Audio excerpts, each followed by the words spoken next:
Hello everyone. In this tutorial we're going to talk about how to fix the error of having the message "you're all caught up" displayed on your homepage on Instagram fixed.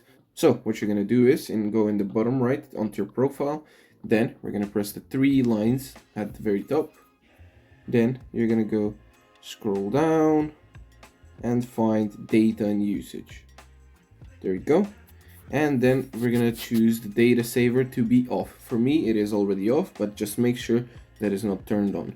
Then if that still doesn't work, you're gonna close the app, hold on it, then we're gonna go in the info button at the very top, then we're gonna go into